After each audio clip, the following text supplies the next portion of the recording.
Assalamualaikum warahmatullahi wabarakatuh. Puji syukur kita panjatkan kehadirat Allah Subhanahu wa taala.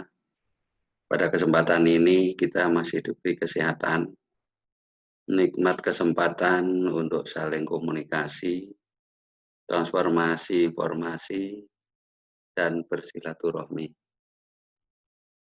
Pada kali ini saya mencoba akan bersilaturahmi dengan teman-teman semua, khususnya guru-guru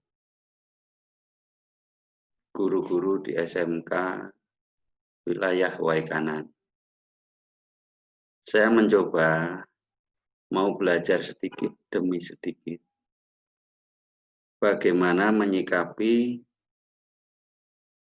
paradigma pembelajaran abad 21 yang mengarah kepada revolusi industri 4.0 yang kita semua jajaran pendidikan dari saya sendiri pengawas, kepala sekolah, dan ujung tombaknya adalah yang terhormat teman-teman kita guru. Pada kesempatan ini saya akan sedikit membahas, anggaplah ini hanya informasi. Kalau masalah nanti ada sesuatu yang perlu didiskusikan, insya Allah nanti kita bareng diskusikan. Dan kalau memang kita salah, dan kita memang mengalami deadlock, nanti kita mencari narasumber yang bisa mencerahkan kita semua. Untuk itu izinkanlah saya mau menayangkan presentasi saya.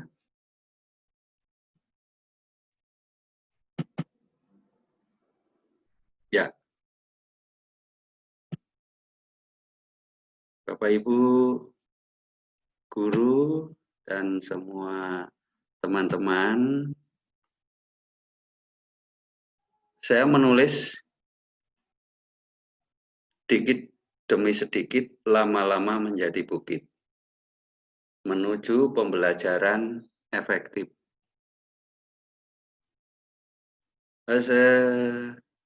Dalam kaitan ini, marilah Bapak Ibu kita belajar dikit demi sedikit. Mulai dari pemahaman dasar-dasar bagaimana menuju pembelajaran yang efektif. Karena kita tahu, apalagi kita SMK, target pembelajaran SMK adalah meluluskan alumni yang memiliki kompetensi, memiliki keahlian sesuai di jurusannya masing-masing. Sementara dalam kenyataannya, mohon maaf, masih banyak alumni SMK yang kompetensinya hampir sama, bahkan kadang-kadang melebihi dari alumni SMA. Dengan sindiran sarkasme, banyak yang mengatakan bahwa SMK sastra.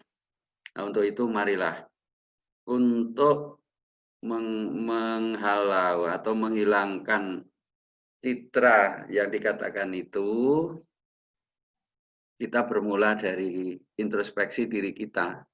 Setiap guru, setiap jajaran pendidik, bagaimana kita menuju pembelajaran yang efektif. Bapak Ibu yang saya hormati, pada kesempatan ini saya mencoba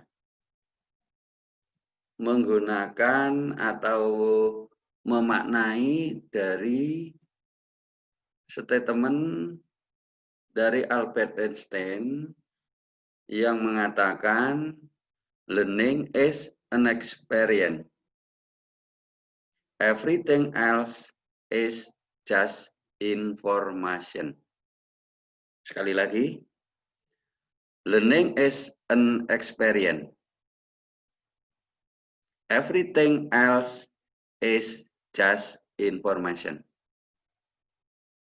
Dalam pengertian bahasa kita sehari-hari, learning is experience artinya adalah pembelajaran adalah pengalaman.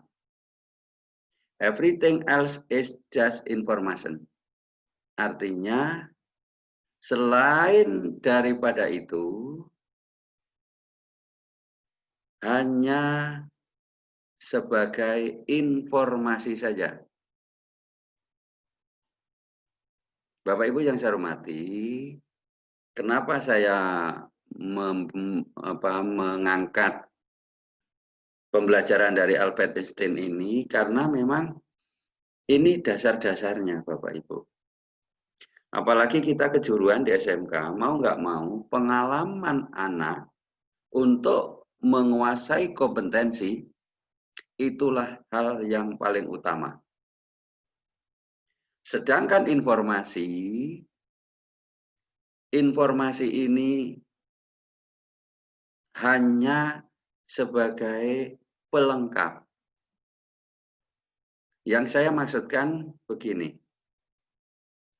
Learning is an experience artinya proses pembelajaran yang dilaksanakan oleh Bapak Ibu guru harus membekas anak-anak, semua siswa harus memiliki pengalaman yang bermakna kepada pembelajaran anak tersebut. Sedangkan everything else artinya lainnya, artinya informasi yang Bapak berikan, dalam hal ini contoh informasi itu kalau Bapak Ibu mengajar hanya menerangkan. Menjelaskan di kelas, teori-teori itu adalah kumpulan dari informasi. Kita tahu, seperti saya sendiri, Bapak Ibu guru, atau manusia pada umumnya, kalau kebanyakan informasi, kita menampung, memaknainya, sangat terbatas sekali kemampuannya. Dan berkaitan dengan paradigma pembelajaran saat ini, kita harus memberikan pengalaman. Untuk itu, Bapak Ibu guru yang saya hormati, teori dari Albert Einstein ini sepertinya memberi makna yang dalam bagi kita, menyindir kita, apakah proses pembelajaran kita sudah bermakna, memaknai dengan pengalaman, segala bentuk pengalaman, baik pengalaman yang sifatnya pribadi, pengalaman yang sifatnya sosial bersama anak-anak secara berkelompok, ataupun secara teori maupun secara praktek. Di sini juga memberikan sindiran bagi kita, apakah proses pembelajaran kita itu hanya memberikan informasi saja atau tidak? Harapannya dengan adanya ini, mari Bapak Ibu ubah pembelajaran kita yang hanya sekedar memberikan informasi ke arah memberikan pengalaman. Berikutnya di sini saya tayangkan juga dari K. Patrick Cross yang mengatakan teaching without learning is just talking. Sekali lagi, teaching without learning is just talking. Pengertian bebas, pengertian yang bahasa sehari-hari kita mengatakan pembelajaran tanpa learning. Artinya learning ini, teaching itu mengajar, maksud saya. Mengajar tanpa pembelajaran is just talking. Hanya pembicaraan saja. Hanya sekedar saling wawancara saja. Ini memberi makna kepada kita bahwa setiap guru mengajar harus disertai dengan learning. Itu menurut K. Patrick Cross. Dari dua filosofi ini memberikan pembelajaran kepada setiap guru bahwa setiap guru dalam proses pembelajaran harus memberikan pengalaman, harus memberikan sesuatu yang bermakna, mengarah kepada perubahan anak, dan tidak hanya sekedar informasi-informasi saja. Bapak Ibu guru yang saya hormati, nah, di sini saya tampilkan juga terdapat penelitian bahwa Indonesian children in school but not learning. Ini sarkasme, bahasa yang sangat menyindir kita semua bagi jajaran guru. Ada penelitian dari luar negeri, dari badan, maksud saya Badan Dunia tentang Pendidikan, mengatakan kesimpulannya Indonesian children in school but not learning. Artinya anak-anak di Indonesia itu di sekolah. Ya memang ada kegiatan, ada di sekolah, jam pelajaran ya ada, mulai dari sesuai jadwal masuk sampai keluar, tapi but not learning, artinya tidak belajar. Karena ini sudut pandangnya bahwa dalam pembelajaran itu adalah pengalaman, peningkatan kompetensi, peningkatan keterampilan, peningkatan kejuruan, praktek, dan lain-lainnya di sinilah. Oke, kita tidak usah bahas itu karena itu adalah urusannya yang lebih tinggi daripada kita. Kita akan sesuai jalurnya, kita sebagai guru saja. Sekali lagi, mari berkaitan dengan teori ini, proses mengajar kita harus memberikan pengalaman kepada anak-anak. Ingat, pengalaman tidak hanya diberikan tugas-tugas saja, tapi bagaimana anak diberikan kesempatan berpikir kritis, anak diberikan kesempatan untuk mengemukakan pendapat, anak harus bisa berinovasi, berkreasi, dan Bapak Ibu yang mengarahkannya. Kita lanjut. Bapak Ibu yang saya hormati, paradigma pembelajaran saat ini terjadi pergeseran Bapak Ibu.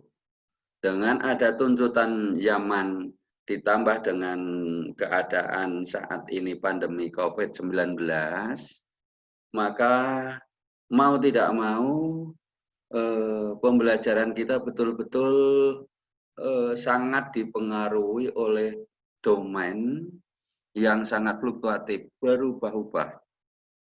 Mungkin saat ini kita dinyatakan zona merah, tapi sebentar lagi mungkin kita zona kuning, bahkan zona hijau.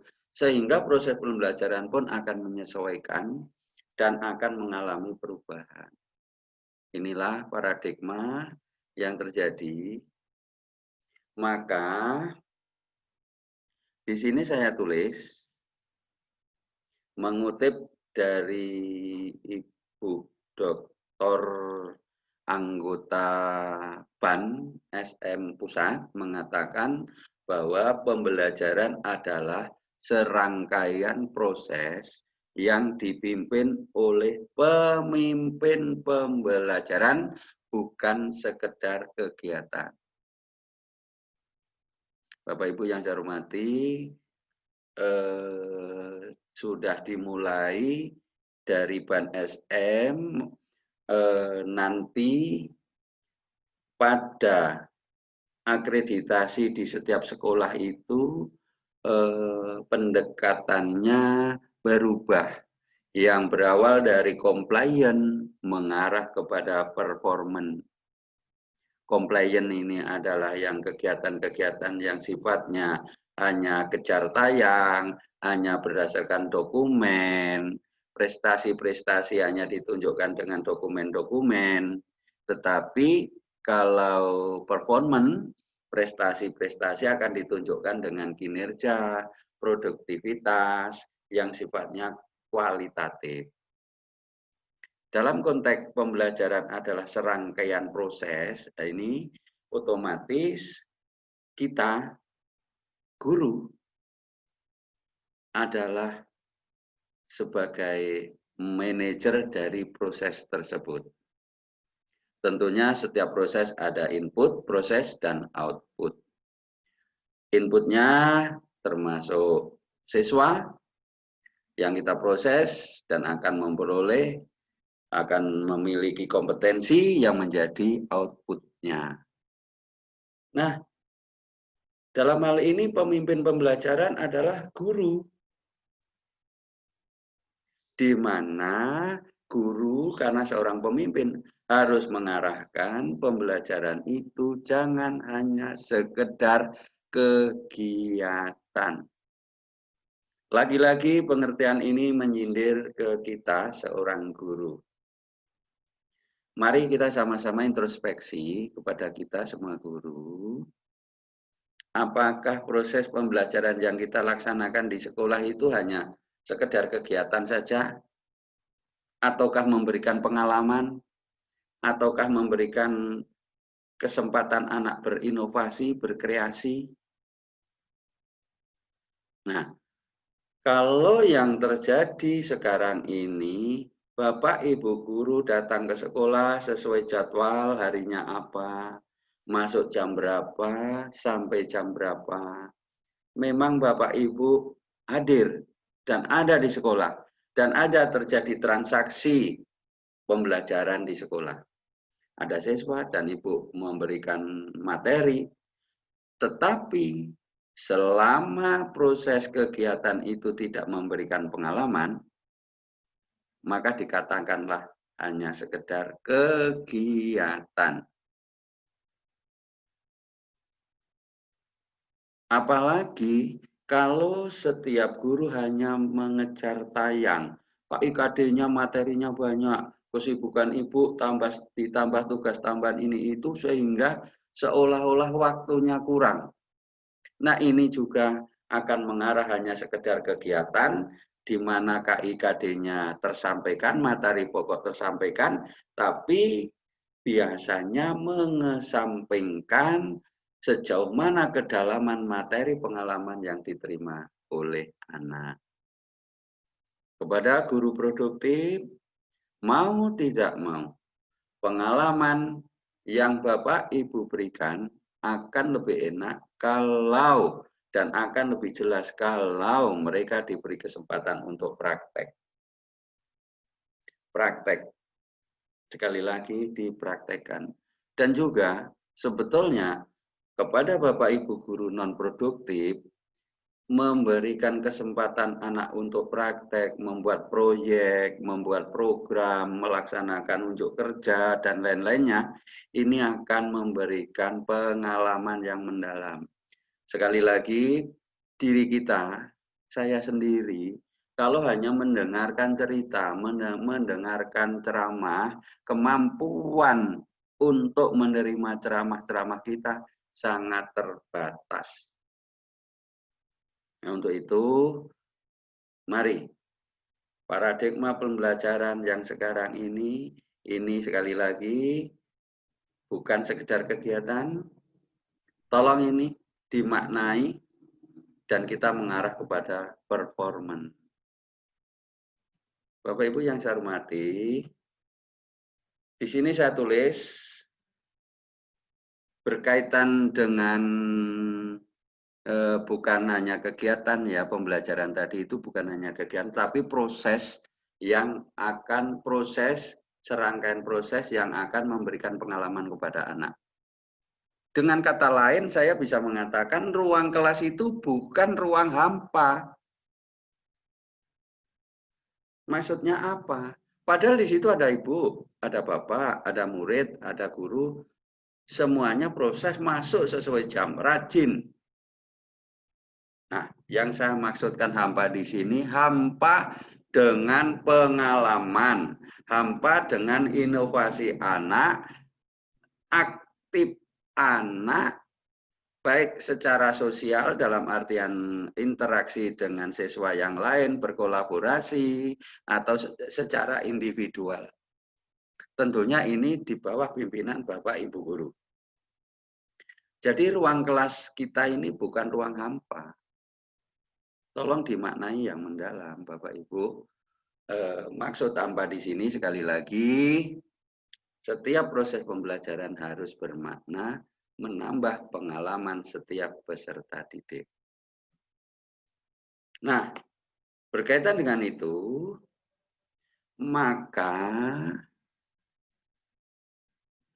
proses pembelajaran dikatakan adalah proses sosial dan individual yang membutuhkan konteks sosial, di mana proses pembelajaran berlangsung dan memberikan dampak, lah ini dampak terhadap pembelajaran setiap anak. Mohon maaf tulisan salah, maksud saya setiap anak. Nah ini, kalau tadi dikatakan, nih, kalau tadi dikatakan,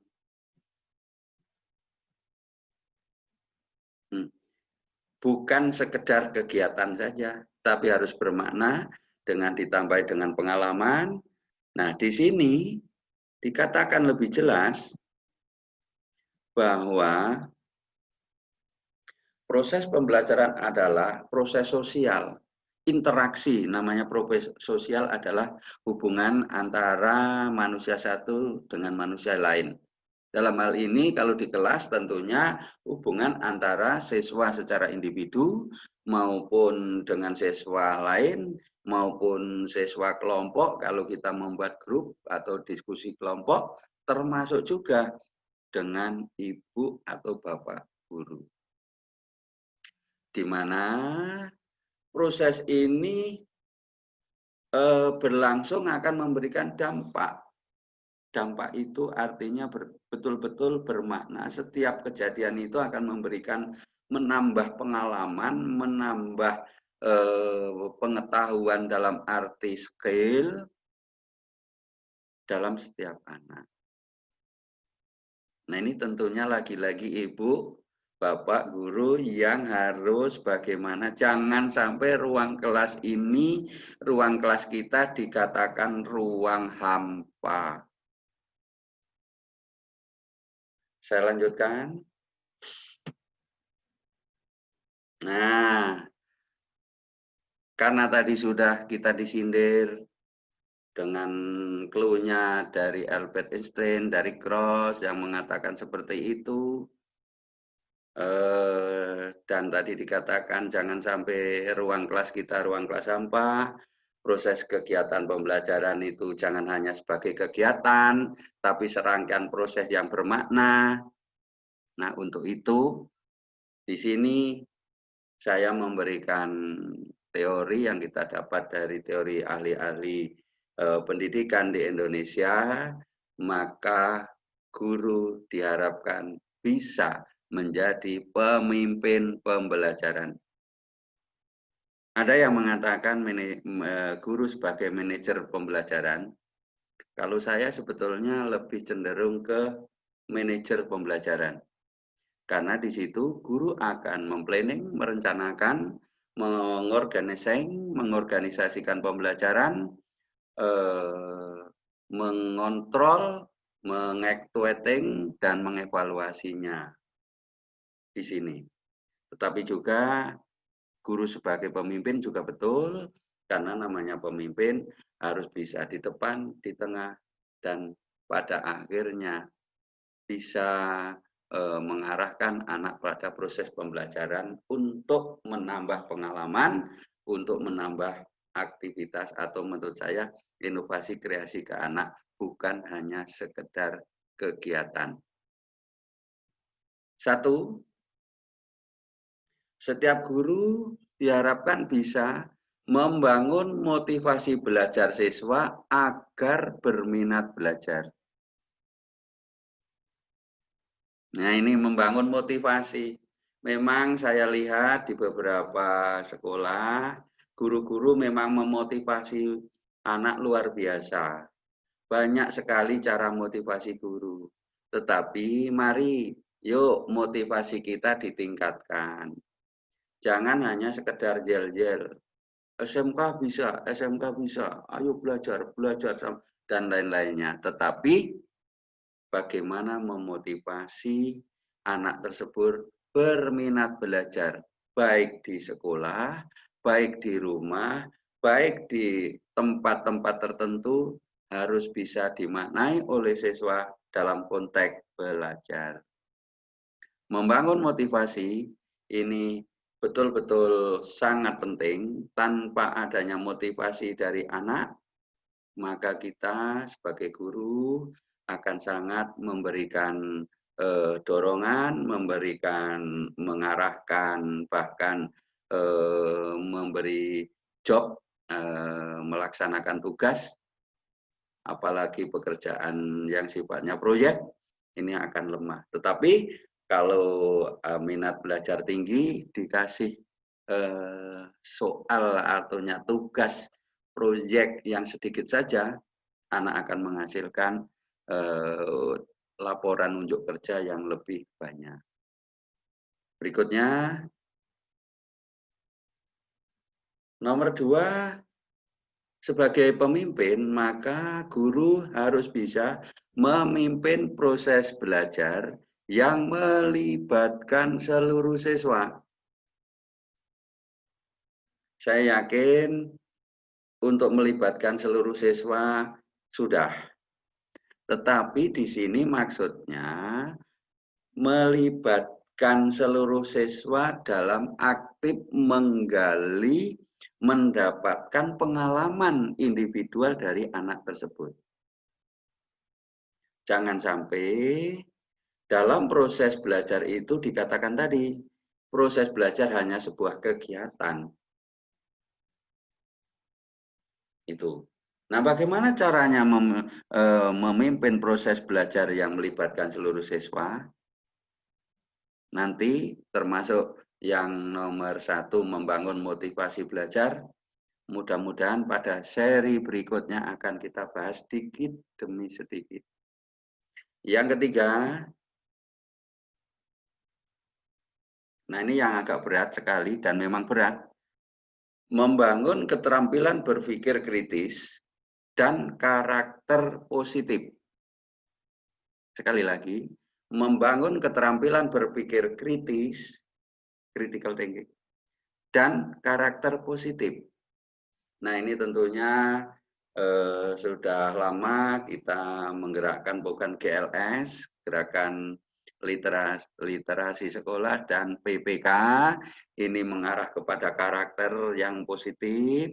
Apalagi kita SMK, beberapa industri memberikan syarat kecakapan dan karakter tersendiri agar bisa diterima, alumni-alumni SMK kita ini bisa diterima di industri tersebut. Sehingga harus berkarakter dan berpikir kritis. Artinya apa?